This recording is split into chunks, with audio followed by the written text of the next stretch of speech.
Sounds good. Hello, and welcome to the Dungeon Masters Guild House. I am Matthew Whitby. Thank you so much for joining me. And this is a weekly podcast where I sit down with Dungeons and Dragons creators, sort of focus around the Dungeon Masters Guild. And today I'm absolutely honoured to be joined by the one and only James Introcaso. Thank you so much for joining me. Oh, thank you for having me. I really, really appreciate it, Matthew. This is going to be a lot of fun. No, I'm looking forward to it. I think, I'm already stumbling over my words. I don't even know where to begin. But I guess the first question might be for anyone who, for whatever reason, may not be familiar with your work. What sort of things are you known for? So on the guild, I'm one of the Guild Adepts. So I do a bunch of the things that are in that Guild Adepts bar with WotC stuff mixed in now. So I have done Cellar of Death is probably my best seller, and I worked on Waterdeep City Encounters, a bunch of those encounter books with the Guild Adepts, but then also Jeff Stevens does encounter books, and I've worked on one of those with him, Encounters in the Savage Cities, I think is the one that that's the title of that one that I worked with him, and I've got collections of magic items and stuff. Probably one that people might recognize because it goes out there a lot in packages and stuff and has a very attractive cover that I did not do, but a woman named Stacey Allen did, called Invasion from the Planet of Tarrasques. Yes. Is another one. And I've worked with Wizards of the Coast and Roll20 and Kobold Press and a bunch of other publishers as well. So basically, you're all over the place in the nicest sense of the word. Yeah. I am fortunate enough that that game design and specifically, Dungeons and Dragons design is more or less my full-time gig. I have some other things that I do to supplement my income, but this day and age, who doesn't? I do have some kind of questions about the design process between writing adventures and writing encounters. But I'm gonna pop a quick sort of pin in that, and just say so. If I remember correctly, was it so? The first sort of thing you posted on the DMsGuild was while you were still writing your was it World Builders blog? Yes. Was it? Yes. And it was it in 2016?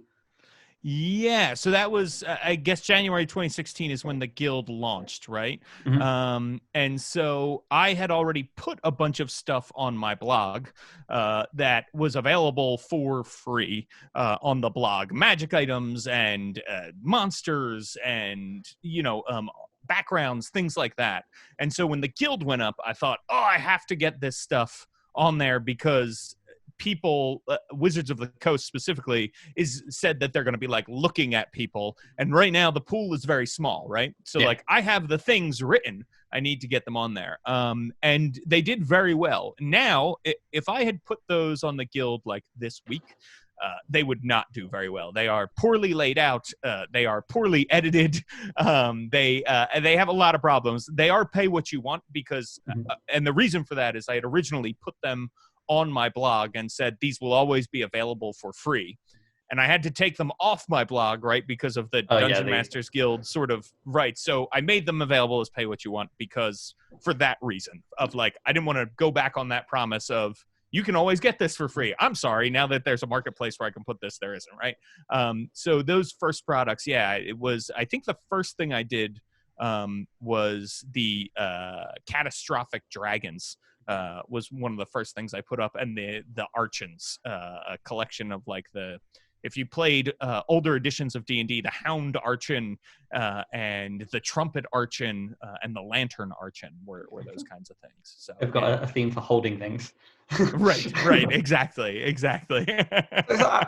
guess it's kind of fascinating because I've been writing things for the DMsGuild, I think coming up to my first year in May. But even over that short period of time, it feels like the guild has changed a fair bit. I can only imagine what it was like when starting in 2016 when... Yeah, it was crazy, right? And it still is like the Wild West in a lot of ways of things that people will put things on there that are totally out there and bizarre products that will then catch fire, and then everybody's doing some sort of iteration of that, right? Anthologies are super hot now and kind of have been since Uncaged, and I think that's great, right? We're seeing more collaboration across the guild, and we're also seeing everybody's game being raised because of that collaboration, right? So I am not good at layout. I am not good at art, but I now know people who I can work with, and we do a profit share arrangement, or I pay them to do it, whatever it is. We figure out some way so it's financially viable for everybody, and then you get a better, stronger product. So it is people are learning how to publish because of the guild, and you can see the evolution of that like going through the roof in a lot of ways, which is great. And I think it's a great community of creators because everybody seems willing to share more or less. And so I think it's one of those things where it's like, when something big happens on the guild, right, when there is a big product, people check out other products too, and so it's good for all of us. It sort of sends ripples through the rest of the guild. Okay, so not to put you too much on the spot then, do you by any chance, so outside of the DMsGuild art packages, any idea what the first product on the DMsGuild was? Ooh, the first on the Dungeon Masters Guild. Yep. This was a mystery we had to solve. Oh, that's a great question. So I know at launch, like within the first day or so, right? Matthew Mercer's Blood Hunter class was not the Blood Hunter, but the Gunslinger. Yep, no, you're right. That was according to the timeline. That is the first product. Oh wow, that's awesome! That's awesome. Yeah, and that was number one for months and months. But like, I think what was it? I had a chat the other day that like, was it almost like Matt Mercer's return to the DMsGuild has been again another sort of great influx to sort of boost everyone. Oh yeah, exactly. It really got people there, and I know. Kobold Press had something that was an expansion to the Tyranny of Dragons storyline. And there was Sean Merwin put out an adventure that was the Temple of the Moon. Man, what was that called? I can't remember. But it was like an elemental themed adventure that was really great. I will remember it at some point during this podcast, I'm sure. But yeah, there was. But then, there wasn't that much content that was like super high quality, right? Matt had people who helped him lay out his products and stuff. A lot of it was like me, a person who took a Word document and converted it to a PDF and was like, can I charge for this? Is this okay? How does this go? And I was using like public domain art because I didn't really know how to find good stock art for, Wizards provided some stock, but like, if you didn't want to use those creatures, you had to look elsewhere and stuff. And now I think people know more. Like, I didn't know I could go to Drive-Thru and get stock art from Drive-Thru for, in some cases, 99 cents for like 10 black and white pictures and use that. So I think the awareness has really increased, and it's great. No, it's also, and especially it's kind of fascinating to hear about people who were there at the beginning, like and to see the sort of how it's grown. Okay then, so sort of shifting focus more into like the actual like design, the nitty-gritty design process. Do you mind like talking a little bit about like what your creative process is? Like, where do you get your ideas from? How do you like churn them into documents? Yeah. So it all depends on what I'm working on, right? And so a lot of times for the guild, it's our own ideas when we're working in the guild, right? We're working on something that is our brainchild, or we're helping a friend with a brainchild and they want some of our brain babies to go into their thing. And for me, a lot of what I do is the guild for me is a place specifically to put, at this point, things that relate into the world of D&D, right? Things that are D&D IP for me are what I like to put on the guild, because I can't put them anywhere else, right? The guild is really special because D&D has said, come play in the Forgotten Realms, in Eberron, in Barovia, come play with the Mind Flayers and the Beholders and things like that. So I spend a lot of time reading D&D books like we all do, and I carry around a smartphone like everybody, and I use that notepad app and I take notes. And it's like they used to say, I feel like when I was a kid, writers would say like, oh, carry around a notebook and a pen so that you can write down your ideas. And nobody did that because that's really hard to do. But now we have it all the time. It is in our pockets or, our bags or whatever. At all points, we have some sort of notepad. And so I started to do that when I was blogging because I realized I would get these great ideas while I was out for blogging. And then when I would sit down to blog, I would forget them, right? And so then I have started to do that as I read D&D books. I'll take notes and say like, here's a great adventure idea. And I have more ideas, I feel like, than I could ever write in a lifetime already. Yeah. I think as well, the official adventure books are so good at placing hooks. Yes. And it is a case of like, okay, well, I can just sort of take this hook. I can write, a one-shot adventure. And then there are people out there players that grab that hook, go on the DMsGuild, find the adventure, and then just sort of run with it. Exactly. Yeah. That's how Cellar of Death was born, right? It was like, oh, it would be really cool if there was some sort of introductory adventure into Tomb of Annihilation that was like, what is this death curse thing, that's happening? And I think there's a throwaway line that's like, hey, the Harpers found out found out that the death curse is coming from Chult, and so that's why you have to go to Chult. And so I was like, oh well, how did the Harpers find that out? Let's write an adventure around that, right? And so it's that kind of thing. And then the other thing is, when I sit down to write, and I don't know that this works for everybody, but I sit down to write and I write. Like I sit down and I say, okay, I need to put something on this page, and it might not be perfect.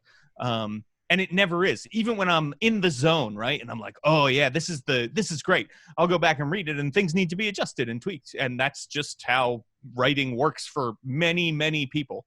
And so I make a point of writing whatever I can, getting it down on the page, knowing that if that like perfect is the enemy of done, right? Yeah. If we try to make everything perfect, yada, yada. So I sit down, I kind of force myself to write. I try to turn off lots of distractions, right? So I will take off Twitter, all that kind of stuff. Sometimes I will turn the Wi-Fi connection on my computer off, that I'm not tempted by the internet to go write things. Do what you have to do, Yeah, exactly.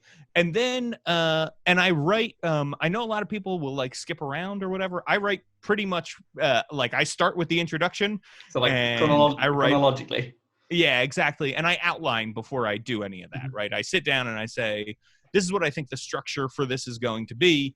I usually, if it's a D&D product, right, D&D has a great, pretty strict heading system. Yeah. You have your chapter title, and then you have 3 different headers, and then you have inline subheads. And I will outline in that format so that I can just write right in my outline and it fills out for me. And then I also will further down in the document, right? Like if I'm writing something and I think like, oh, this NPC should come back. Like this wasn't part of my outline, but now that I'm writing this, it would be really fun if this NPC came back at the end. I will then, because I'm writing in my outline, go to the end and write a note that says, NPC comes back here. Yeah. And so that way I don't, for me, it's all about like keeping track of your ideas so that when it's time to sit down and write, you look at your outline and say, now I'm just filling in the details. I know what's happening. I know the flow of the story, that kind of thing. So a big, things that I struggle with are like when I need to ideate a lot, right? If I have to sit down and it's like, okay, I know I want a table of 100 options here. That might not be a lot of words, right? Maybe that's 100 words, right? It's just descriptive names. That's going to take me longer probably than writing 500 words that are like game mechanics or a story, because I need to just constantly ideate. So I try to do all my ideation up front and then write. So I guess as well, so again, you have like a huge library of products with a fair amount, like a huge amount of variation between them. Between like, I don't know, like writing magical items, like adventures, encounters, is there any preference? What do you lean towards? Yeah, that is a great question. I really enjoy writing monsters. I enjoy a lot of DM facing content, and I also think that mechanically that stuff is easier to write. At least it is for me, right? Because the balance of a monster is important, but it's not as important as the balance of a class. Because if somebody has a very good or very weak class at the table, that feels bad to all the other players, right? Or to that player. Yeah. Because it's like, cool, this person is obviously the hero, or we are all obviously stronger than you, haha. Whereas if your players run roughshod over a monster, that maybe doesn't feel great all the time, but like if it happens once in a while, it's fine, and then that monster's gone. Yeah. So I do think I like to work on those kinds of things because I really do like getting into the story of it all. And I think I'm probably known for, a friend said to me the other day, your style is like big, kind of over the top stuff, right? And I guess that's true. Like I like things that are, we're playing in a fantasy world. I want things to be fantastic, and I want them to be epic and feel, fun and different and that sort of thing. So that is a long way of saying it depends on the day, but my big things are I like writing adventures and I like writing monsters a lot. Those are some of my favorite things in D&D to write. In fairness, I think it kind of like the building off your point of like it is a fantasy world. You want to try and make it as exciting and as engaging as possible. That a lot of people have thought in like, I don't know, like a default castle or a cave, but they haven't necessarily thought, on like, I don't know, like a particular monster in a cave, which makes things a little bit more innovative. Or I don't know if that cave was. I'm trying to think of an interesting place to put a cave, but I'm drawing a blank. Sure, yeah, right. In the sky. Yeah. You know what? Let's make it a sky cave. Yeah, and that's where I struggle too, right? It's like I'm like, okay, this is gonna happen in a cave, but it's not gonna be a typical cave. Yeah. And then I sit there and I'm like, okay, but where then? What is not a typical cave? And that takes me. That can usually take me some time, and I think that's okay, right? As long as we get there. And then what'll happen is I'll get one idea and then I'll get 7 more after that. And that's when I write those all down, right? Because there's going to be another cave at some point and I will, want to have that cave too. So I guess to pull out like a one example in particular, do you remember what exactly was the inspiration behind invasion from the planet of Tarrasque? Like, was it just like a case of like, there's not enough like what is it? There's that thing that came out saying that not many campaigns get to like tier 4. And you were just like, sure, let's just throw it deep end. So I had written, so Cellar of Death, right, was a starter adventure for Tomb of Annihilation. And I was thinking about, what's fun is that like Dungeon of the Mad Mage and Waterdeep Dragon Heist take you all the way to 20. Wouldn't it be fun if there was some sort of capstone adventure in Waterdeep? And yes, like you face Hallister, right? But you get all this cool stuff when you face Hallister, and then it's like, well, but this is sort of the end of the story and the end of your character journey. So where do you want to go from there? And so I was thinking about that. I was thinking about writing a level 20 adventure, and I didn't know what I wanted to do. And then I was listening to the Dragon Talk podcast, which is the official D&D podcast, and they had a lore you should know about the Tarrasque. I think it was about the Tarrasque, but I know that they started talking about the Tarrasque.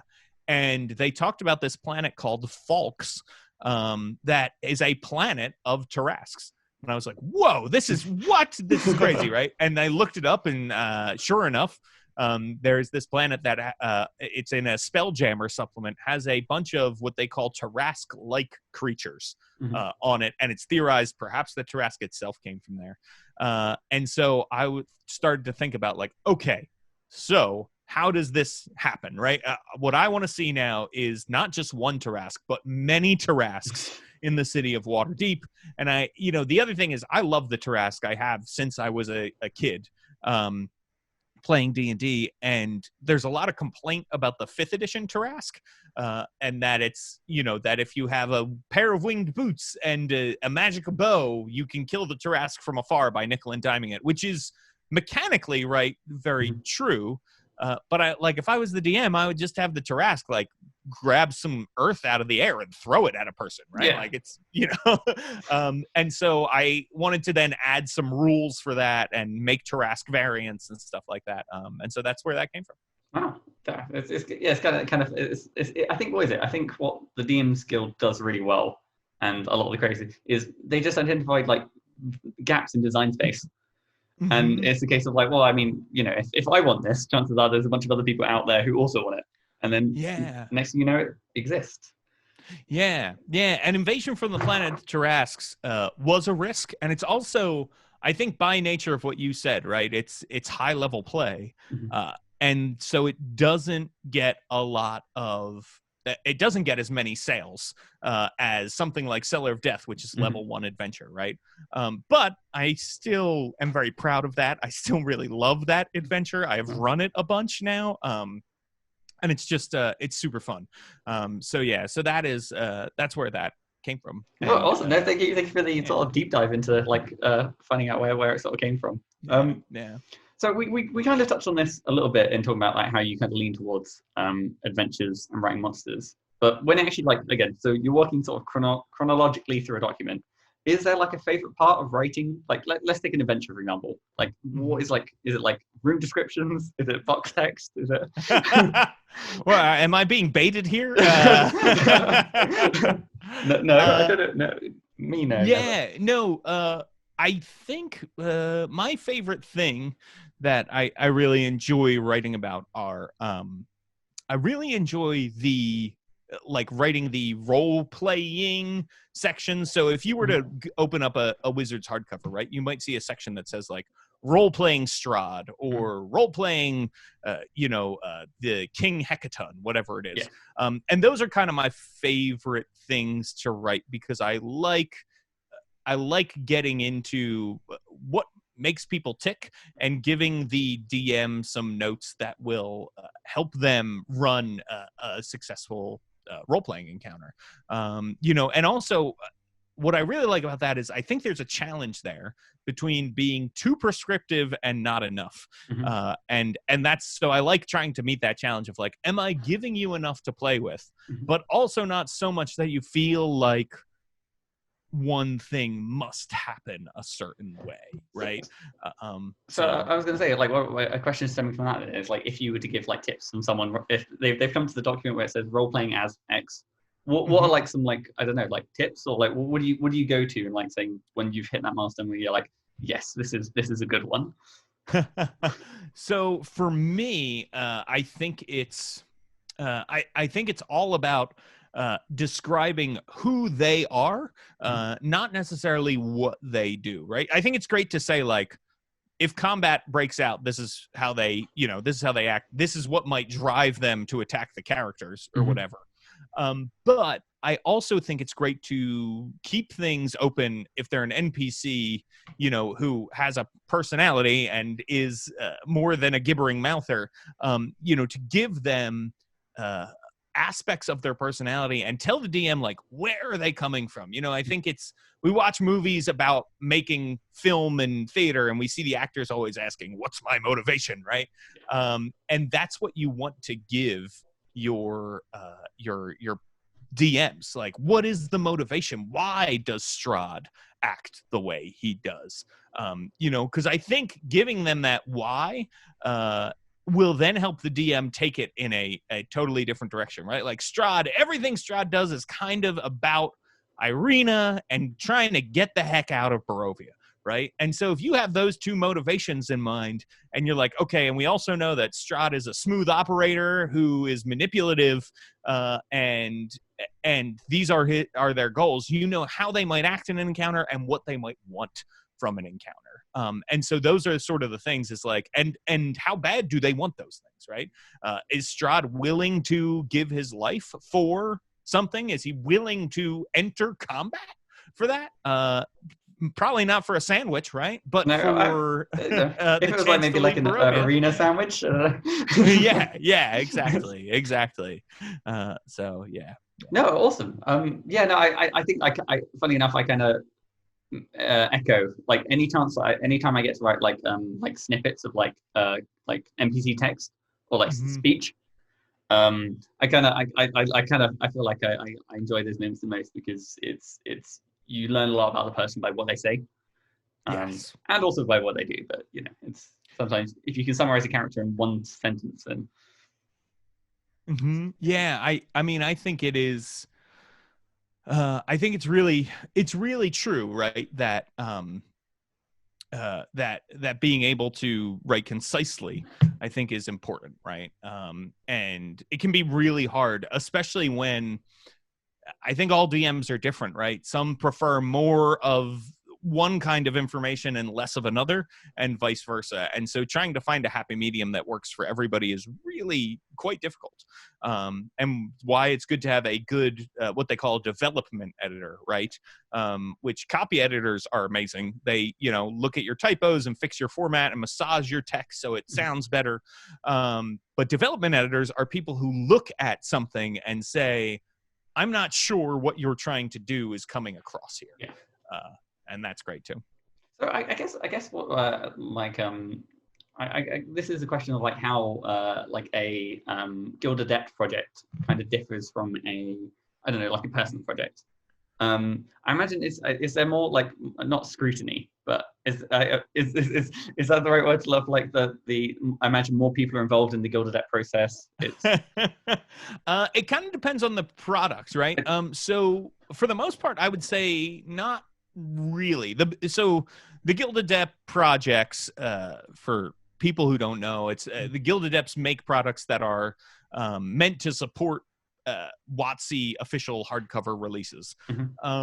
And for many things, the benefit of that is we can use art from WotC products, which is a huge one, and that we get the WotC products like 6 weeks beforehand, so that we can make some products at launch. Which, if you work on stuff, is not always enough time to make like a giant thing, but is usually enough time to make something.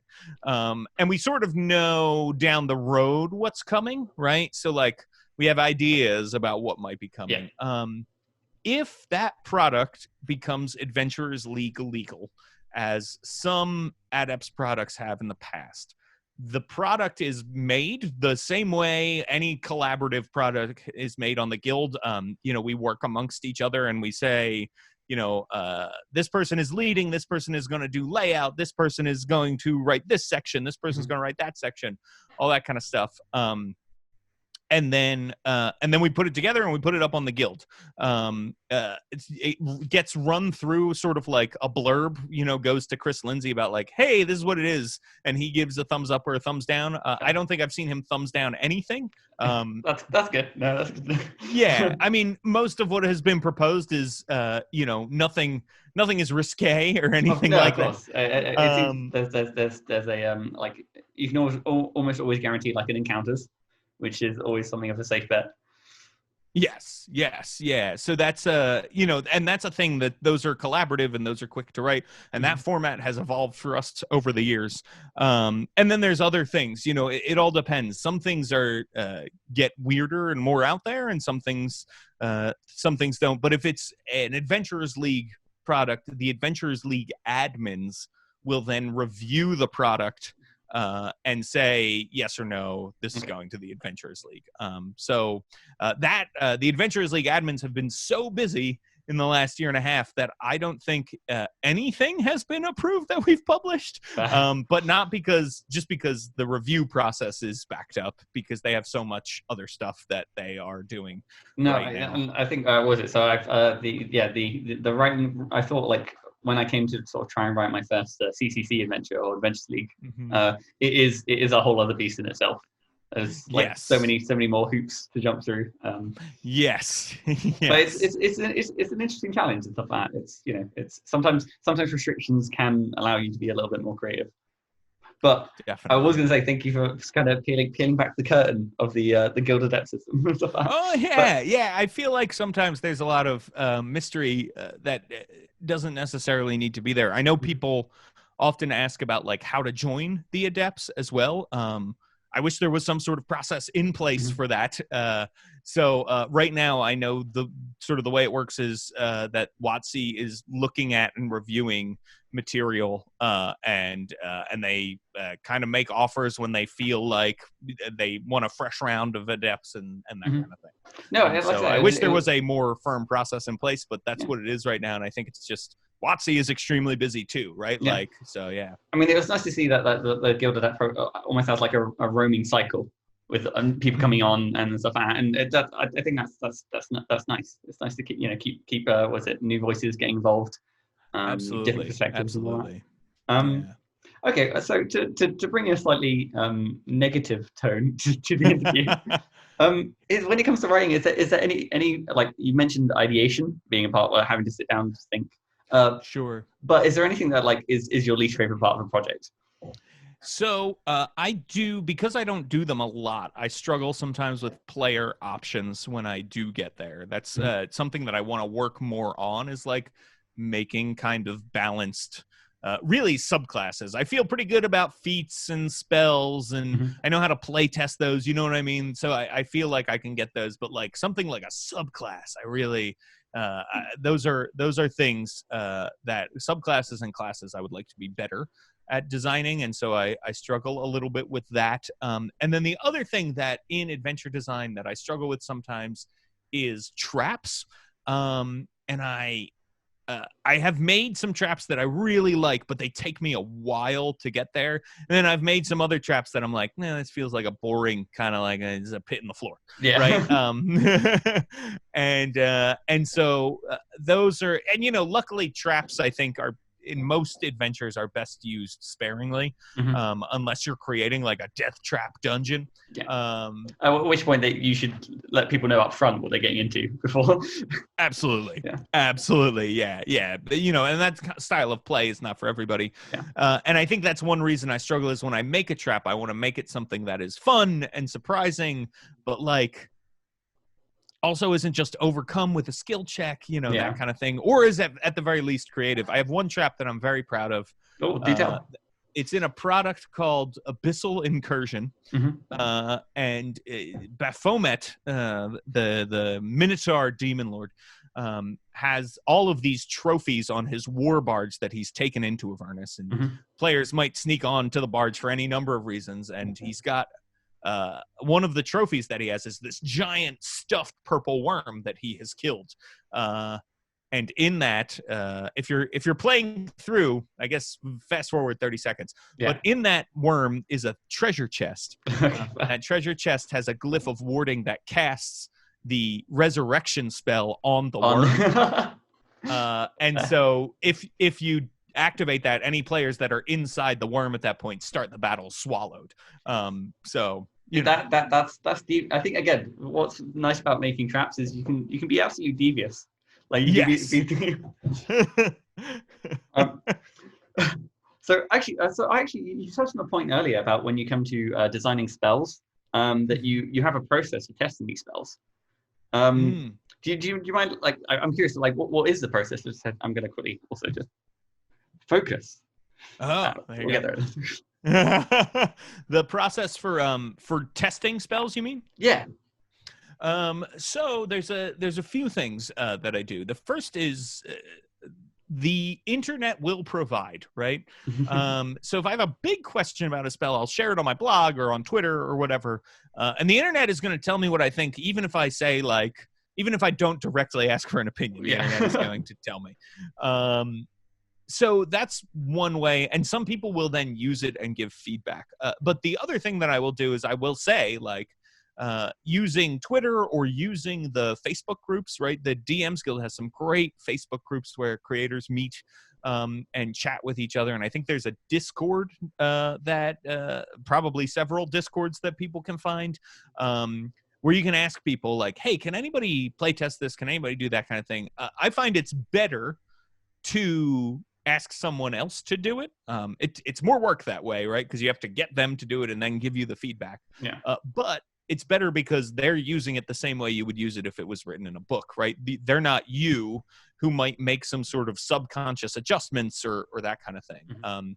I will also ask if it's a spell, I'll ask like the players at my table to use it or that kind of thing. And then it's all about asking, like saying, okay, did you feel the spell was appropriate for the spell level that it was in? Did it feel underpowered, overpowered? What would you change about it? That kind of thing. Because even if people don't necessarily play test it, if they read it and they're willing to give their opinion, I'm going to listen. And that is very kind. It's kind of me to give away my stuff for free for the feedback. It's kind of them to give the feedback. And so that is sort of the give and take there. And then I'll adjust. It's good to get a lot of opinions, right? Because there are outlier opinions, and somebody may just say like, this spell does fire damage, and I think too many spells do fire damage, right? Yeah. And it's like, well, that's a good opinion to have, but it's an opinion that doesn't necessarily affect the balance of the spell, and I really need this, I really want my Fires of Hell spell to do fire damage. So I do think getting a wide array of opinions and then looking at like, oh, look how many people said my spell should do more damage or less damage or whatever it is, that is a good way to go about things. Very fair. I guess fundamentally it comes down to playtesting, which, I mean, for writing adventures, encounters, or just about anything, it's useful. Right. Okay, cool. I guess moving along then. Is there any sort of like particular like design lessons that you wish you'd learned earlier, like in the process? So many. I think the biggest one is to write a lot, certainly. Don't wait for somebody else to ask you to be part of their project. If you find that like nobody's taking a chance on inexperienced people, usually people are in the guild circles, which is a great thing. But if nobody is, don't wait. Start writing stuff, and you can go to those circles and ask for opinions. You know what I mean? And also reading a lot and playing a lot is really important. I think knowing what's out there in terms of role-playing games, like certainly you should know the game you're designing for. So in this case, we're talking about D&D for the DMsGuild. Yes. You should really know D&D. You should play some D&D. You should read the D&D books that come out, because not only are they going to be full of assets, they're going to be full of new information that you can use and new ways that you can interact with the game, right? So I think that is really important. But then going outside of D&D is super important as well. Read other role-playing games and play them if you can. I think that's hugely, hugely important for game designers, is to not just read and play one game, even if you are only designing for one game. And because that's going to broaden your horizons, but also make you sort of see the matrix a little bit more when you look at D&D, right? Yeah. You'll say, one of the complaints about D&D, and I think this is valid, is like the game is about killing monsters and taking their stuff because that's how your character advances according to the rules as written, right? Yeah. Is experience points. And the best way to get experience points is killing monsters. So the game is telling you, go out there and kill some stuff. Not everybody plays the game that way. But I get that, right? And so when you look at another game, like if you look at the Powered by the Apocalypse system, a lot of the ways you advance your character there are you fail at dice rolls. And so what is that telling us? That's telling us to make a lot of dice rolls and also to not always use the skills we're optimal in, because you're more likely to fail and more likely to advance that way. Which I think is an interesting system, and it says something about the stories they want you to tell with that system, right?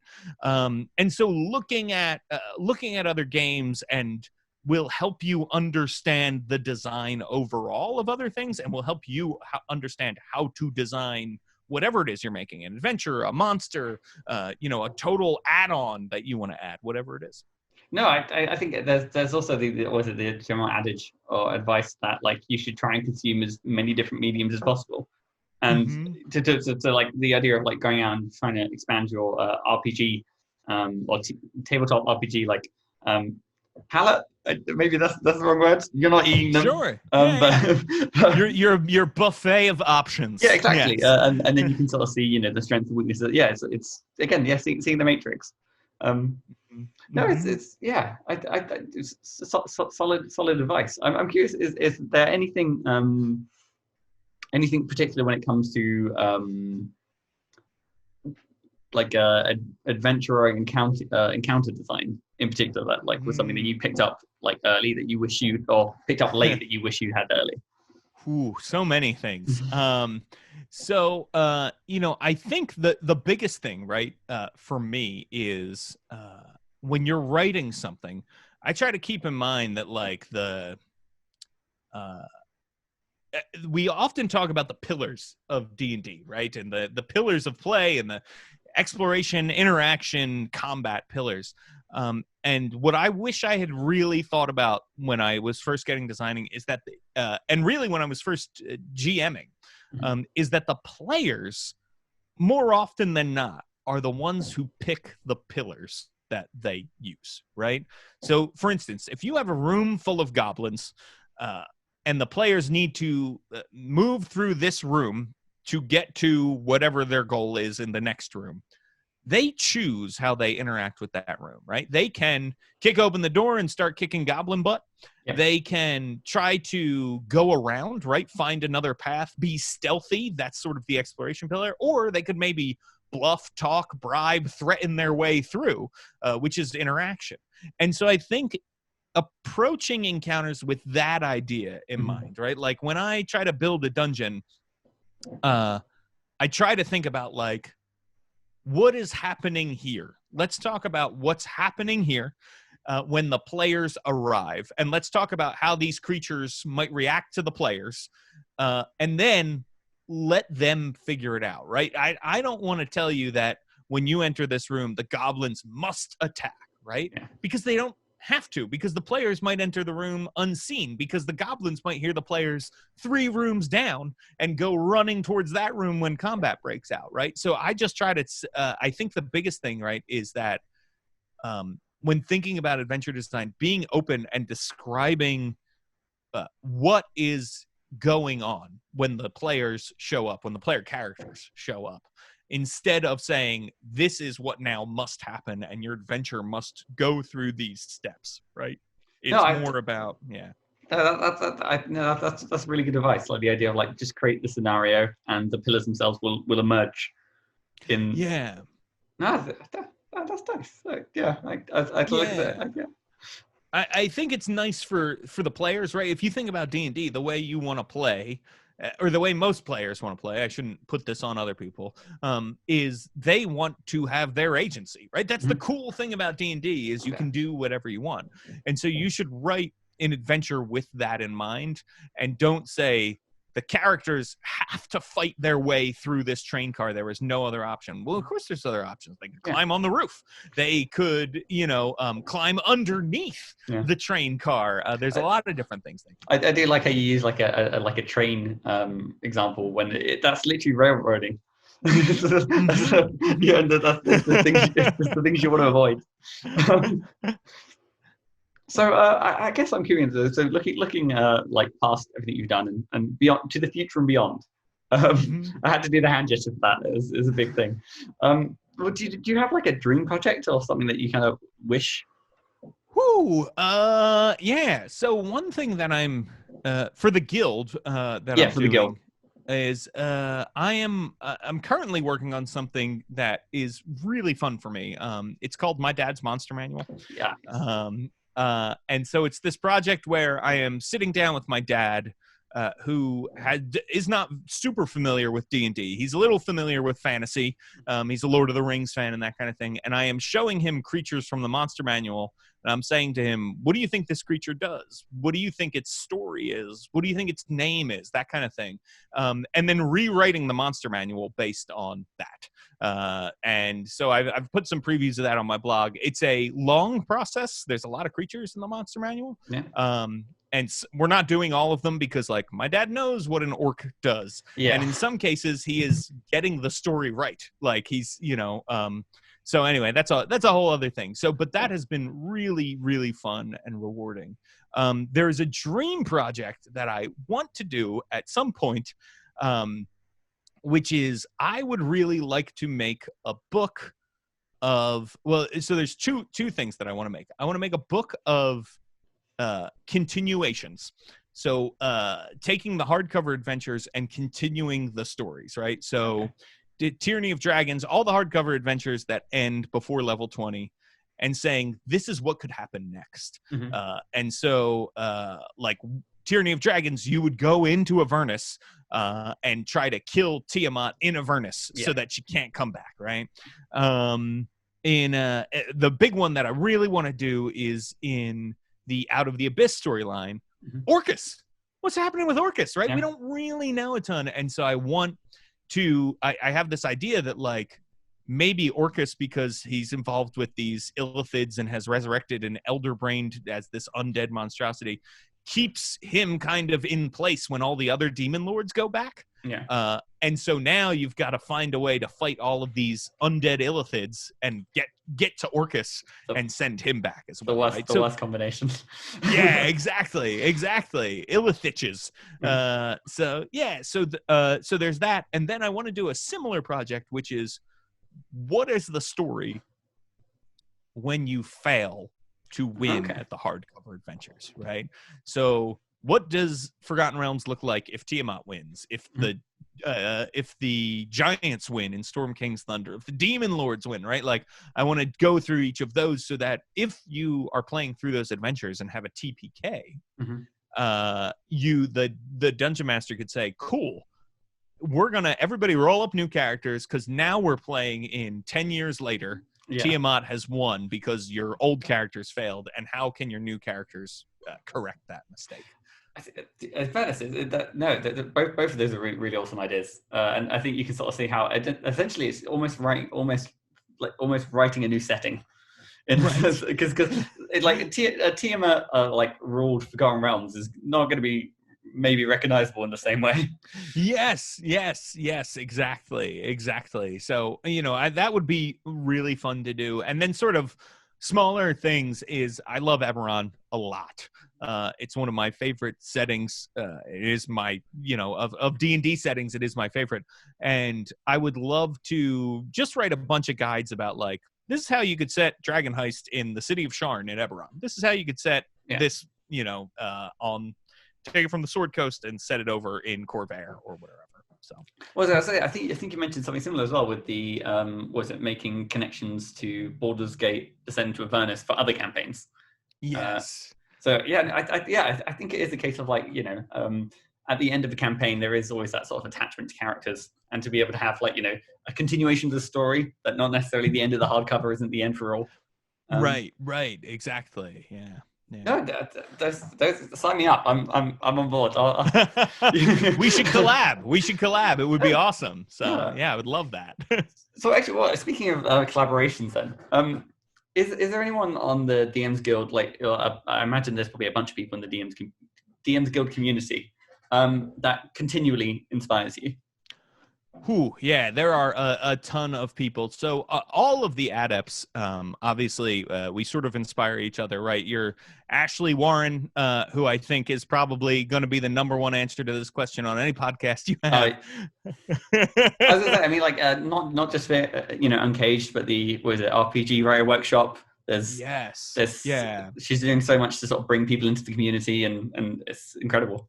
Yeah, she is great and filled with amazing ideas. Rich Lescaflair is a really, really great author. He also wrote Esper Genesis, which is this sci-fi version of 5e.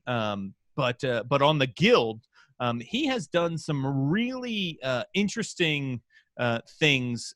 He is one of the adepts as well that have I think, really thoughtfully taken some player options in the game that are really cool. So he has a player option called, here we go, pulling it up now. Oh wow, there's so much. You're looking through the library. I know. It's all great. So he's got the Mage Hunters, the Spirit Lords. Those are really, really cool. And he also has this whole adventure path set in the ruins of Mesro, which I don't think get enough love in Tomb of Annihilation. So Rich, I think, is just really good, and he's always thinking about story very thoughtfully, but also thinking about mechanics in a great way. Will Doyle is one of my favorite designers of all time. He's got some great stuff on the Guild. He's got great Adventures League adventures. He was the lead designer of Waterdeep City Encounters, which I think is a game changer for the sort of encounters line. He and I also worked on a project called Hunter together, which is like a send up of Predator on the Guild. So I think that is really great. and then there are, obviously I could sit here and Oh yeah, name no, the adepts all I day. don't doubt there's like 100 plus people. Yeah, but then there's outside of the adepts, I think there's a lot of great people who are doing really cool stuff as well. So I think you don't go into one of these conversations without mentioning Oliver Clegg.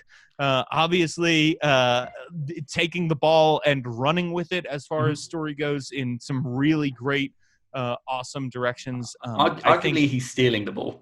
Yes, that is very much his style. Alex Klippinger, I think, is really great. Tony Petrecka has put out some really good stuff. I really love. Let's see. I have a whole list of people. I really like Kat Evans. I think Kat Evans is a really great designer. Yeah, she's due to be on this podcast any week now. I think we're just having to sort really? out scheduling issues. Oh, that's great. So yeah, Kat is just really, really good. And you are gonna have a lot of fun talking with her. Hannah Carlin, I think, has some stuff on there. So there's a lot of things that a lot of people who I just really like. Jessica Markram is really good. I don't know if you've heard of this guy named Matthew Whitby, but never heard of him. But definitely is a rising star to check out. Justice Arman, Anthony Joyce. Yeah, just so many people who I think are doing amazing things. Anthony Joyce's Blood Hunter one-on-one adventure that he put out, I think, is doing some really clever things with one-on-one adventuring and also with music. And it was fascinating hearing Justice, who was like sort of helped on that project, talking about the timeline of that, because obviously they were working on it before they knew about the Blood Hunter update, and it was just the sort of the perfect storm of everything. And I need to sit down and speak with Anthony, because man knows how to campaign on Twitter too. yes, yeah, really, really does. And certainly, Weekend at Strahd's is, the Fall of Elturel that he also did with Justice again. So yeah, there's a lot of great stuff there that everybody should be checking out. So yeah, again, one of the things I typically ask, like after the end of like a one of these meetings, is I ask people like, who should I sort of try and bring on the podcast next? But I feel like you've given me like a perfect sort of cookie cutter list of people to go to already. Yeah, any of those people would be, I would be very eager and excited to listen to for sure. And there's, the list goes on, right? We could keep naming people all the time. So I should make it a podcast where I just, I go through every creator on the DMsGuild and speak their praises. Yes, exactly. That sounds like a great thing. So I guess, unfortunately, the hour that I've kind of booked you for is coming towards the end. So I guess like one of the more important questions is what are, aside from the Monsters with Your Dad, what are you currently working on? Like non NDA things that you're allowed to share. Sure. So right now, I've got that. I've got a little Eberron something coming. Nice. I think this has actually been announced and should be out relatively soon. I was the lead designer on a project for the Adepts that revolves around building bases. And so it's going to be an Adventurers League legal supplement, but you don't need to be part of the AL to use it. And essentially what it is going to do is it gives you rules for building a base in Eberron in the Mournland, and sort of constructing, you gather this new resource called salvage, and you earn it by adventuring, and then you can spend that with your fellow adventurers on different upgrades, right? So you can get a potions workshop, you can buy horses and a stable, you can spend salvage to hire guards who will help you guard your base, and you get a map, and you can like add stuff, add rooms and that kind of thing. And the idea is then it also provides a couple of adventures in there, and will provide you with the resources to build your own Adventurers League legal adventures where you can earn salvage, including ones that happen in that base that you design together, right? Because what fun is designing a base if you're not ever going to actually have an adventure in it? I was going to say, is building in the moorlands, is that recommended? Aren't there? So it's building it actually right outside. Okay, there you go. But it is, it's what's fun about it, right, is that the base will also then give you these little boosts, right? So if you have for instance, if you have the stable upgrade, you have a horse that you can then use on your adventures, right? If you have a potions lab, you get extra potions to take with you on adventures and that kind of thing. So it's not just things that happen in the base. That's really fun. We've been working on that for almost 8 months now, I think. So yeah, it's been a ride for sure. Well, and so I imagine as well, because there's nothing like that for the Adventures League. So I imagine this is going to be hugely innovative. Yeah, and it was, it's the brainchild of Will Doyle and Sean Merwin, who are the Adventurers League admins. By the way, Sean Merwin, another awesome inspiration. People should check him out on the Guild as well. But so it was their brainchild, and they said, "Do you adepts, would you like to do this? Because we do not currently have the time, and we said, yeah, sure. So I have that coming out. And then, if I'm allowed to brag, just for a second. No, please do. This podcast is me bragging for an hour at a time. So I think it's fair someone else does.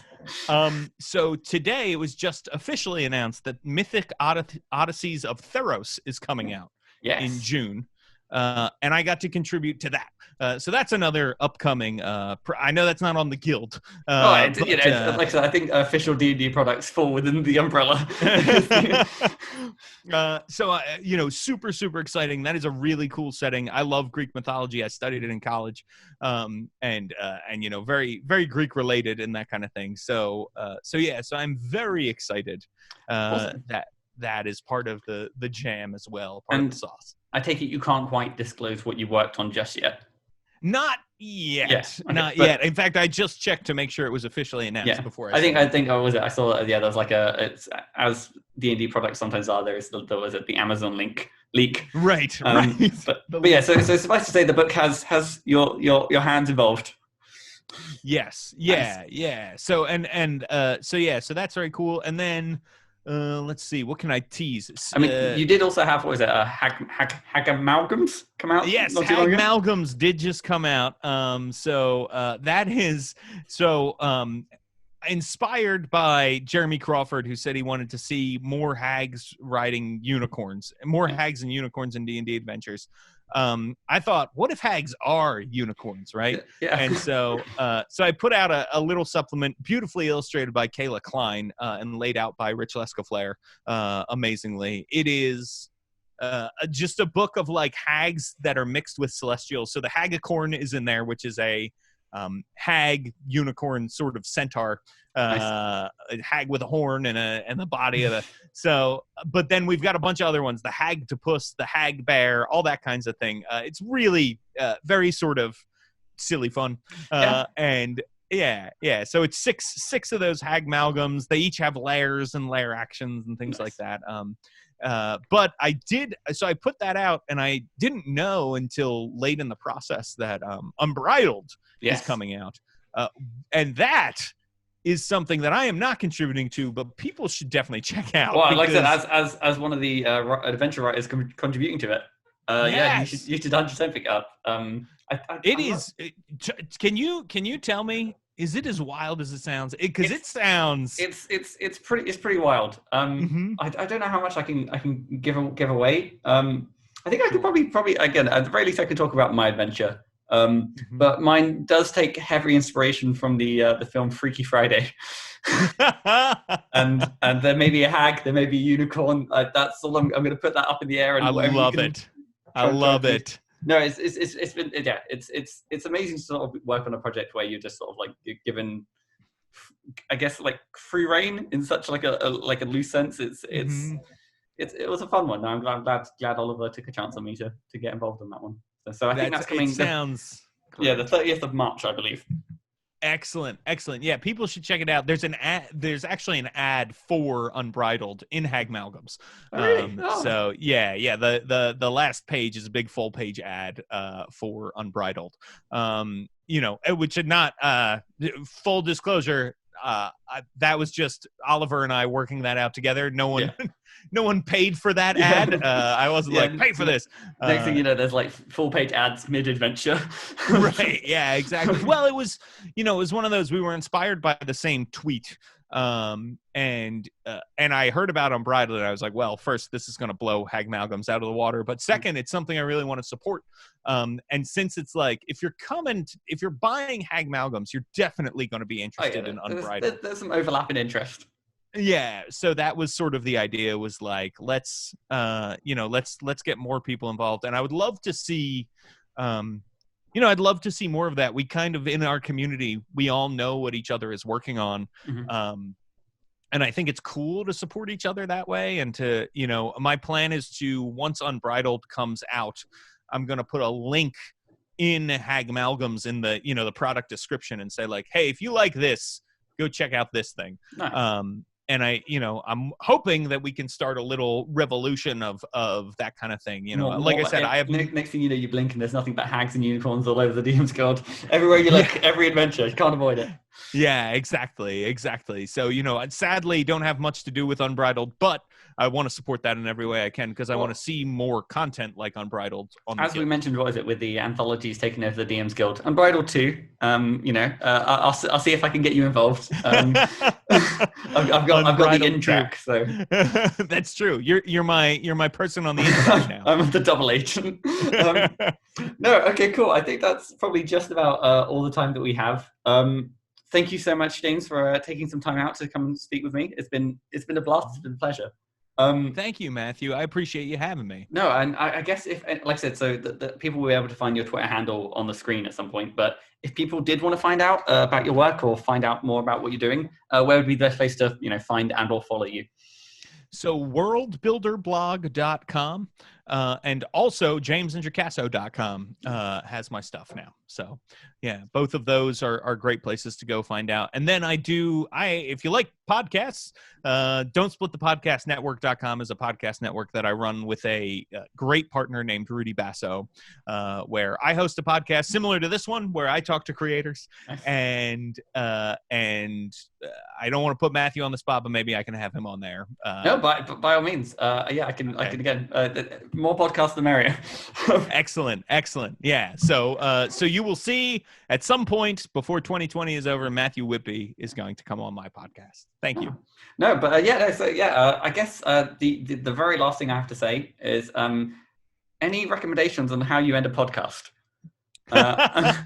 Every week is a struggle. I don't like. I've tried the fade out. I've tried the clap, the sharp cut. It's everything. So I have done on Tabletop Babble. The tagline is so the original tagline was RPGs are like sex. As long as everybody's having fun, you're doing it right. Right. Okay. And then I found out a very good podcast called the RPG Academy. Their tagline is, if you're having fun, you're doing it right. And I was like, oh, well, I can't do that. And then I tried to make puns, like a different pun every week about why RPGs were like sex. And that got old and tired and people were complaining. So now all I say are, don't forget RPGs are like sex, and leave it at that. It doesn't make any sense, but I'm too deep in now to stop doing that, Matthew. No, are you right if I borrow that this week? Just I'm not going to make it. Anything. Absolutely. Just, feel free. It's yours whenever you would like. Well, I'll see how it goes this week, and we'll see the reception. But no, thank you so much once again. So I've been Matthew Whitby, and be sure to subscribe, like, follow all the general hoo-ha thing, and don't forget, RPGs are like sex.